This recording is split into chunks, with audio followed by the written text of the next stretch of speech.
right. How's that for a hard cut?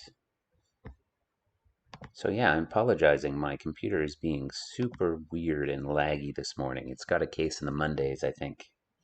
So can you guys confirm whether or not you can hear me okay? I'm in a bit of a different part of my house right now. I'm in my basement, actually. So I just was curious whether or not it makes me super echoey or whether or not you can hear me all right. Please let me know.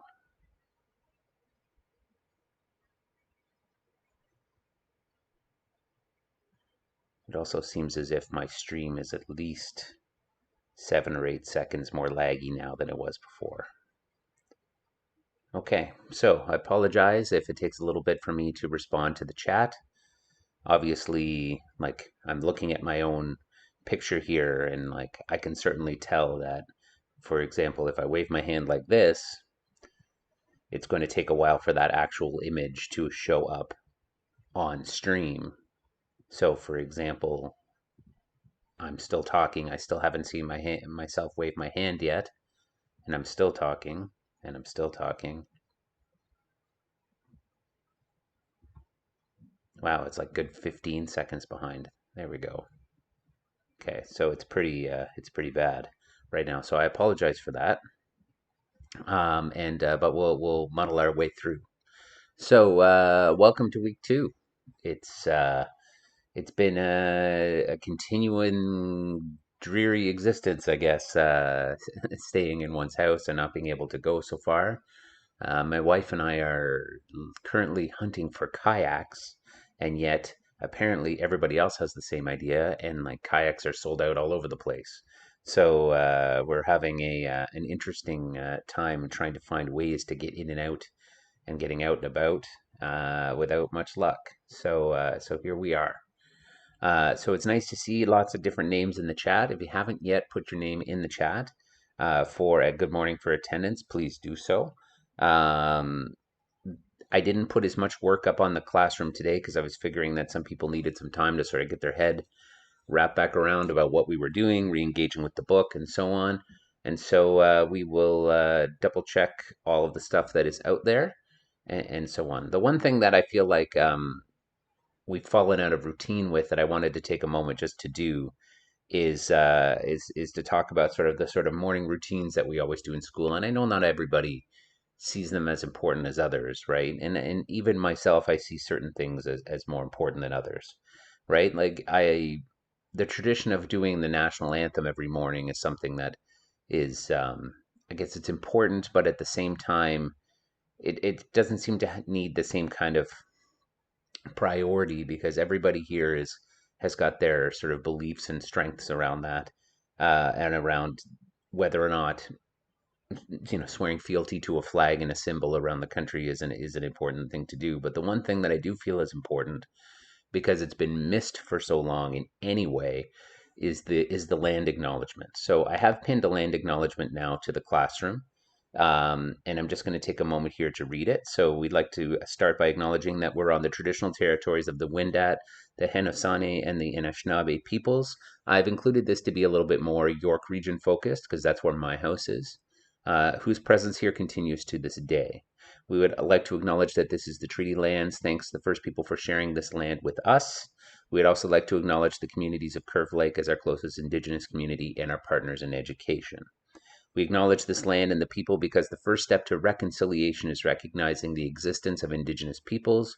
The Truth and Reconciliation Commission of Canada calls to actions number 62 and 63 speak to the significance of education as a key to reconciliation. A shared understanding of how our collective past brought us to where we are today will help us walk together into a better future. I feel very strongly that we need to do a better job in recognizing that Canada as a country, as great as it is, and as as important it is to the world community, would not be here except for its existence being built upon the backs of a colonial process of the first peoples who were here, and it is their capital, their wealth, their knowledge, and their stewardship of the land before us that allowed us to be here today. And we need to do a better job of acknowledging the role that that played in our country and to make it a more equitable place for everybody moving forward. So just wanted to take a second to mention that. Okay, so please, again, if you recall, when I'm looking at the classroom, I'm not able to see the chat briefly. So please take a moment to put things in the chat if you have questions that pop up. But I will come back to them as often as I can. Okay, so hopping over to the classroom. Okay, if you're looking for the audiobook, it's here at the top. Okay, and if you're looking for 2 versions of the novel, doc and PDF, they are here. If you're having any issues, please let me know and I will point you in the right direction. Okay. The older work for the course, we haven't done anything on Romeo and Juliet yet, so that would be empty or you wouldn't even be able to see it necessarily. Okay. You got a couple of media studies here down at the bottom, right? So for example, everybody's done Dear Basketball, which is fantastic. I have one person left that hasn't done Hair Love. Okay.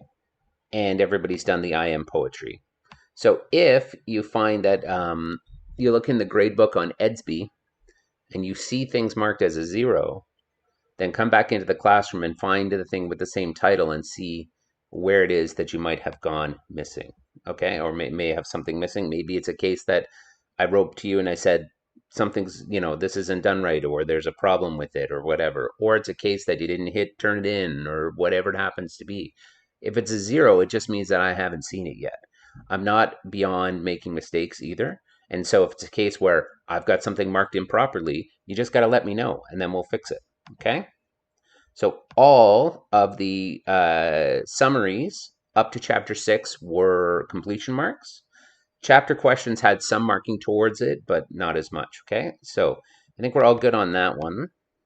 So we have 2 people missing the summaries for 5 and 6. Got 2 people missing chapter 4 question. Got 2 people missing the chapter 3 question. Or chapter 3 summary, excuse me. 5 people missing the chapter 3 questions. So go and take a look to see if this is something you're missing. 2 missing the summaries from chapters 1 and 2. And everybody's good on that.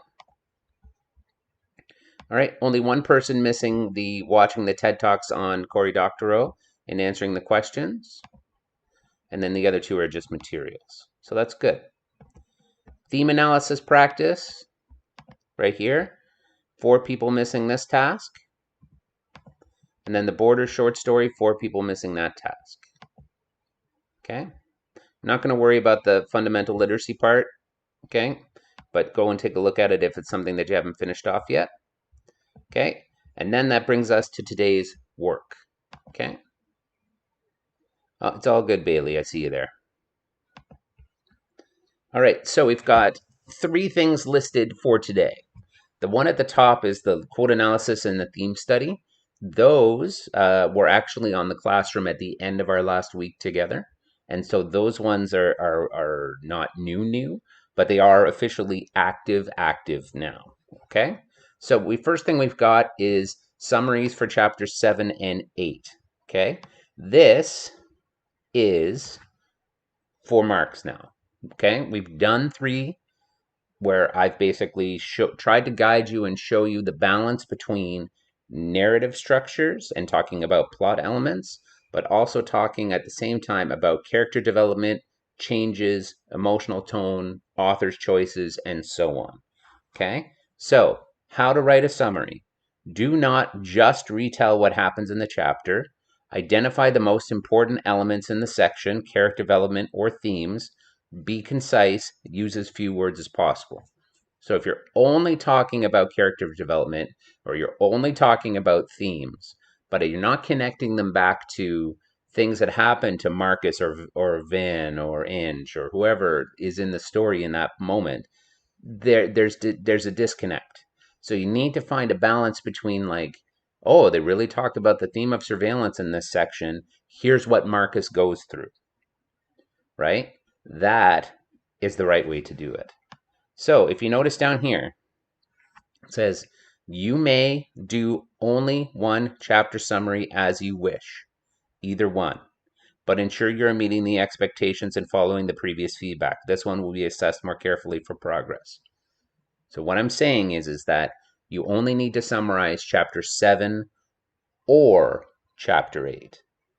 You don't have to do both.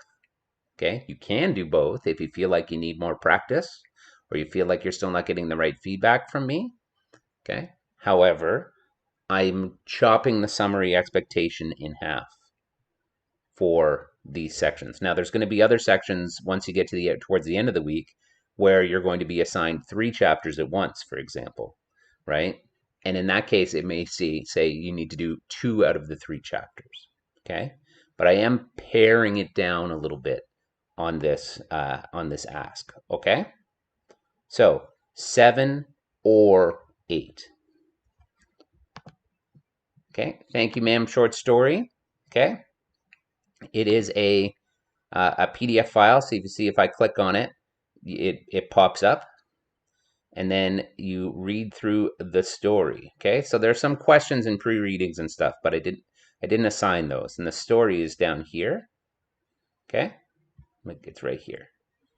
So you read through the story. Okay, and then you've got questions. So who is the protagonist in this story? How do you know this? What is the point of view in this story? How do you know this? Again, when we're talking about point of view, I am asking you about whether or not it is a first-person view or a third-person view. Okay, I had to spend a fair bit of time in some of the stuff before, sort of making sure that everybody understands the difference, right? So first person means that you are seeing the story from basically inside the head of a character. It wouldn't necessarily be the main character, but through a character. So the narrator is using a lot of I language, using a lot of first person language. And basically, it's the same as playing like a video game where all you can see is like the gun or a hand sticking out, right? Like Minecraft, for example, is a first person game. But you can also click on it, click on a button, and then it becomes a third person game where you can see everybody. Okay? So pick the point of view and then answer. Okay. Then number 3, what elements of Hughes's description of Miss Jones make her an interesting and humorous character? Somebody asked this morning already, does it matter where in the story this comes from? No, as long as it is an information that is coming from the character of Hugh. Okay. Number 4, is Roger a dynamic character or a static character? Dynamic meaning that there's an arc, there's a change, there's deeper knowledge about that character. A static character would be a character that doesn't go through any sorts of changes, a character that you don't know a lot about. Okay, what is the climax of the story?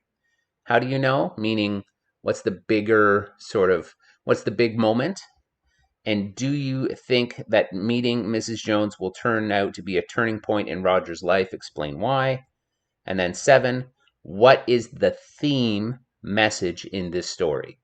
Obviously, a question like that, even though it doesn't say why, I would appreciate knowing at least a sentence or 2 explanation about why it is. So if you just say the theme and if you just write the word love, I'm going to say, why do you think that? Right? So give me some reasons why. Okay? So you've got the story and you got some questions to answer. Okay, seeing no questions, we'll go to the theme analysis, okay, and the quote analysis. This is work, as you can see, is not due until May 28th. The reason why it's not due until May 28th is because the expectation is that you're going to be working on it throughout the reading of the entire novel, and the novel will be finished in and around May 28th. Okay? So, this says we will also go over the anti-hero description of the character Marcus. I believe we did that the other day. But let's go and take a look at this. Okay? So, booting up, hopefully.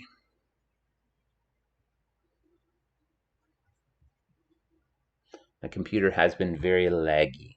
Okay, so what you have here is a number of quotes.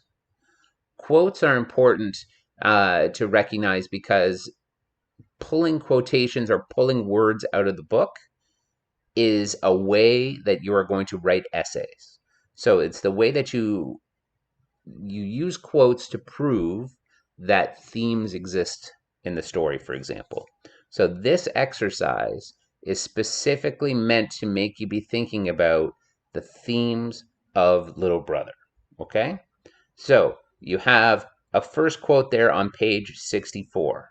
We are going to send you home today, but you are a marked man.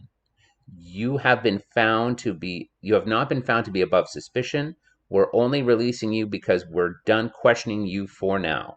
But from now on, you belong to us. We will be watching you. Okay?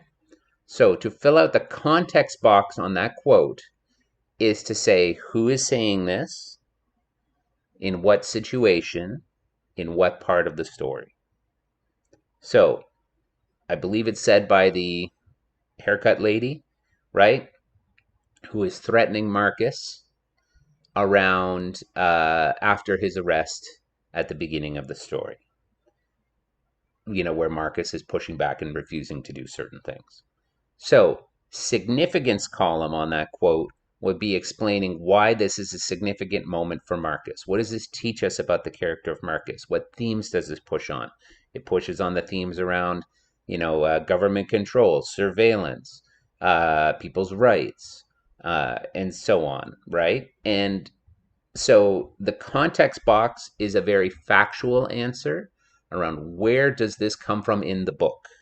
And because I've given you um, a Word document version of the book, there's no reason why you can't use Control F to find it, right? So you can find the little bits around it, okay?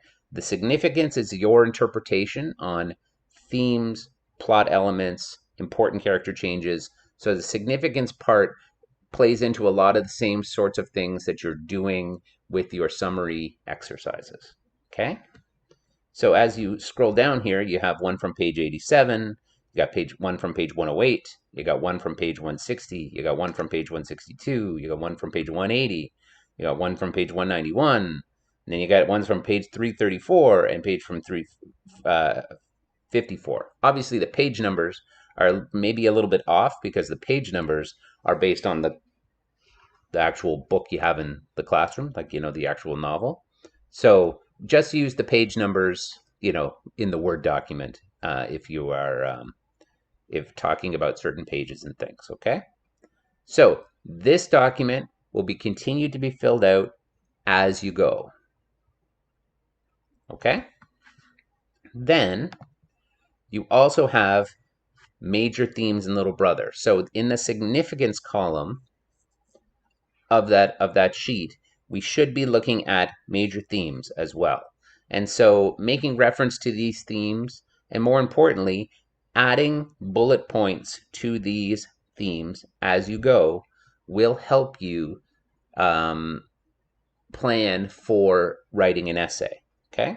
So these are the major themes in Little Brother. So it says, using your novel, record instances of these major themes. Provide examples and quotes from your book to help you understand and explain these major themes. Marcus as the hero. Excuse me, self-discovery, coming of age, etc.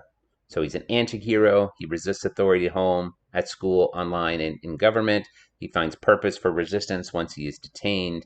He learns about the Declaration of Independence and realizes the Department of Homeland Security is operating against the Constitution, discovers that he has the technical skills and leadership qualities to stand against them, and so on. So, as you find moments in the story that point to this, you could add page numbers, you could copy and paste a sentence into there from your actual story. So you should be blowing out these sections into, so for example, the first one has 6 bullet points in it. By the time you're done reading the novel, the hope is that it has double that. Okay? So, Big Brother is always watching is another one. Personal freedom versus surveillance. Examples of surveillance, right? Gate detection cameras, tracking devices in library books, school-assigned laptops, cameras in classrooms to surveil all students, credit and debit card tracking, tracking devices on the subway, government surveillance of all government electronic communication, and so on. So, adding some more details. Again, right now it's got 6 bullet points on it.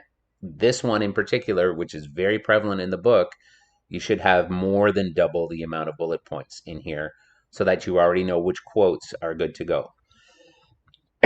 Appearance versus reality. Things are not always as they seem. Again, there's been no examples presented for this, so that you can fill out 5, 6, 7 examples. And then tradition versus change. How is society viewing the change? How are people pushing back on it? Marcus's father, for example, is very steadfast in believing that the tradition of the country is stronger than the change that's happening. And he goes through a very interesting character arc through the whole story. So finding 5 or 6 examples of that as you go as well would be important. Okay? So if I back this up and I go to this and I hit edit, okay, I'm going to note for the theme tracking sheet, the goal is to add 5 to 7 bullet points per section from the original. This would include copy pasting sections of the book, including page numbers, or rewriting sections to guide you. This information will be used as evidence to write your essay, where you will prove a theme exists in the novel. Okay, there you go. Hopefully that makes sense.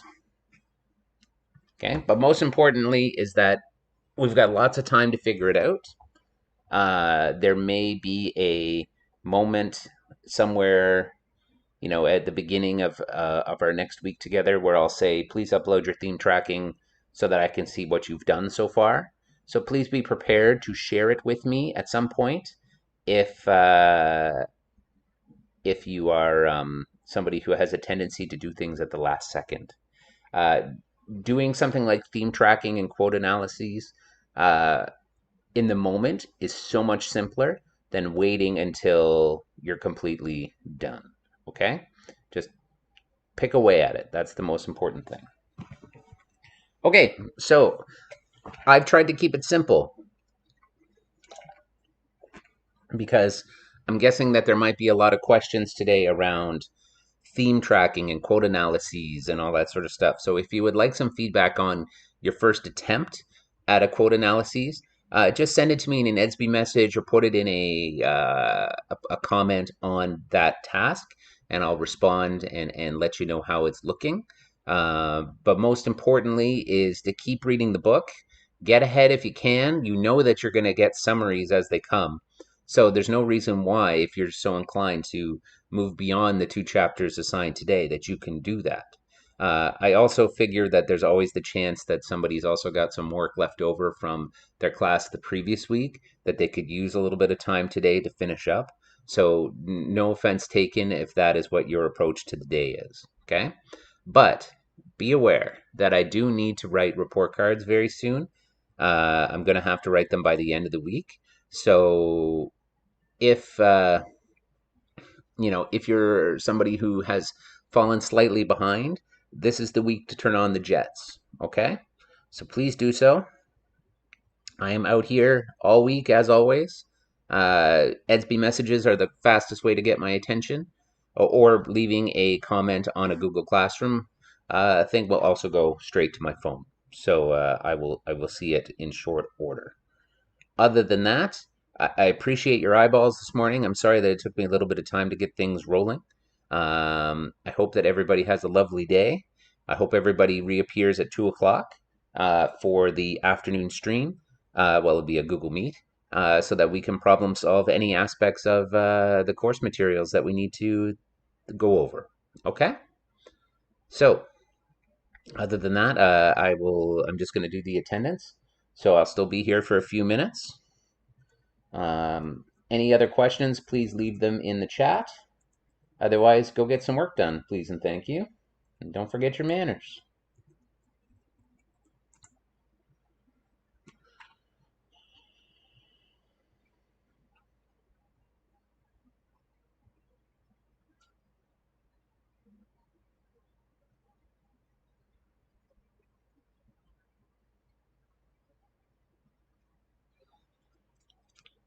Bye, everybody.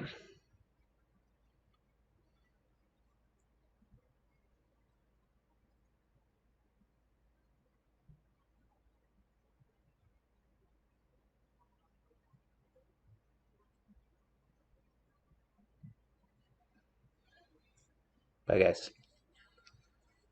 Any other questions, just fire them in the chat, okay?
All right.